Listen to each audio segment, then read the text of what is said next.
We begin here. Victims of a mass shooting in Mitchell's Plain are being buried today. One of them is 13-year-old Tamir Mitchell. He was shot last Thursday while on his way back from buying sweets at a local tuck shop. Our reporter Ronald Masinda is there with the latest. Ronald, thank you very much. Once again, I can see that the funeral is still underway. Have we heard anything from the speakers, family and friends perhaps, of Tamir Mitchell talking about their grief? Yes, Maseko, well, absolutely harrowing stories of many people who say that they've experienced similar setbacks in their families. One of them joins me now. She is the grandmother of Aisha, a child who was shot and killed in Tafelsig in 2019. Mrs. Kelly, thank you so much for your time. I know it's a very difficult time for you, and it brings the memories that you don't want to be reminded of. Just talk us through your own experience. Sure.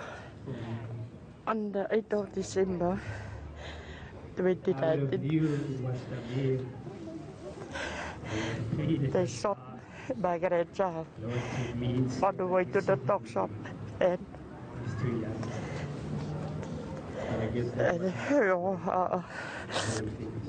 it was very, very heartbroken. And think of it, that the one that is shot is from Tafelsig. He's the one that was in my house during, in the time, if we need something, he will always come to me, as I know him, as Cameron. Cameron is the one that is shot my child, because the same night the police caught him, and he's in prison now. Since the night of the 8th of December 2019 till up till now, the case is now on the High Court, and we the next court date is now on the 12th of March. So the perpetrator, he hasn't served time for the crime. Has he at least reached out to the family and explained why he shot your daughter? No, Cameron's mother and the father with his whole family, they are denying Cameron did shot my grandchild.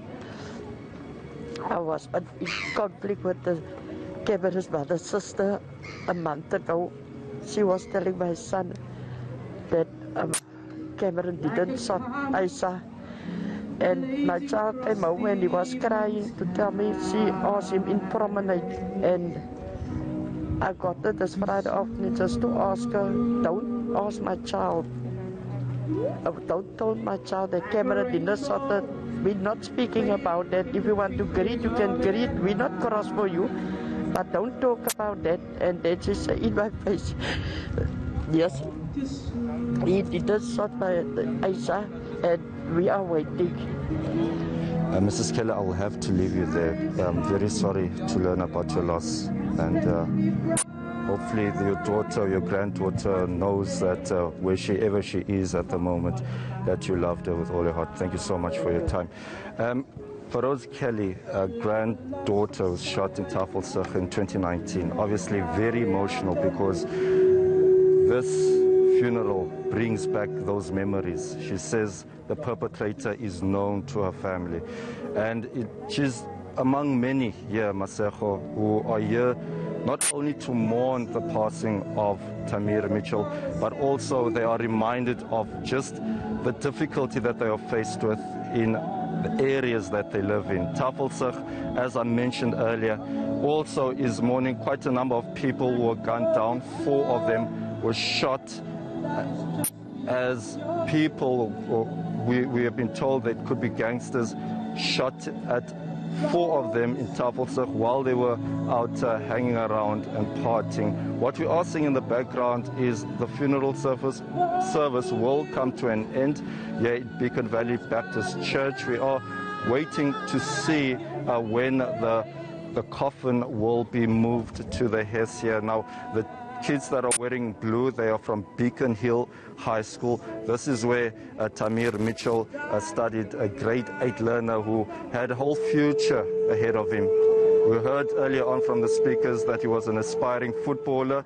He enjoyed dancing, and when news was heard about his passing on the 25th of February, many of them have been left in shock, and I'm sure many people won't heal anytime soon, given that such a young life that had so much ahead of him has been taken away.